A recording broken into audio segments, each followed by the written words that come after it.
I was heading east on I-40 with a flatbed that couldn't wait, 'cause I was due in Jackson on August the 15th, and here it was the 16th, and I was already late. Well, I had an Elvis tape on a new player in that old rig of mine, and a big jug of coffee to help me keep her between the lines.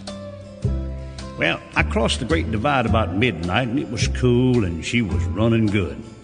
So I thought I'd put all the miles behind me that I could. Well, I must have been dozing, I guess, for an hour or more, when I rounded a turn into a valley I didn't recall seeing along here before. Well, I got to wondering that maybe I'd missed my turn along the way. Then all at once that whole valley got as light as day. Well, I pulled over and got out and took a look around. The sky was black, but I could see for miles, and there wasn't a sound. It was so quiet and beautiful out there.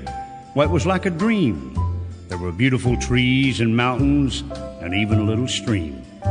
And then suddenly there were thousands of people gathering as far as I could see. Young folks and old folks and kids all looking straight at that old truck and me. And then I heard something behind me.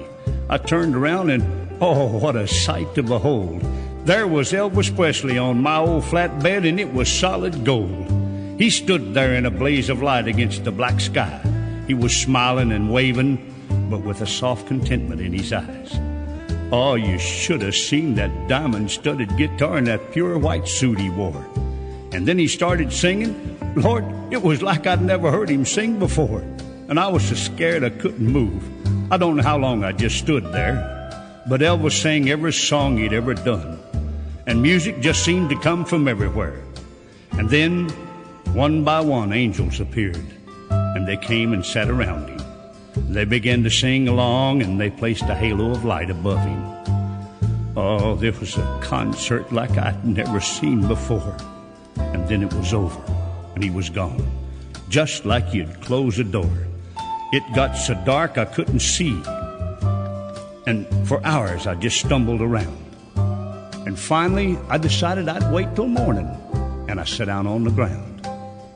And when it got light, well, I was out on a stretch of I-40 in the middle of nowhere. No trees, no valley, just my old truck sitting there. Well, I climbed in behind the wheel and headed east as hard as she'd go. Well, I was almost afraid to stop. I must have looked like I'd seen a ghost. But man, what a story I'd have for the rest of them gear jammers now. Well, I wheeled into the first truck stop I come to and shut her down. I was shaking like an old fender when I walked in, but I was going to act as natural as I could. So I dropped a quarter in the jukebox and told the waitress, "Hey, play something good."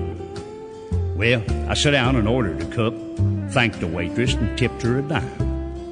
And then I picked up the morning paper, and I read the headlines. And then I knew I'd just seen the farewell concert of the King.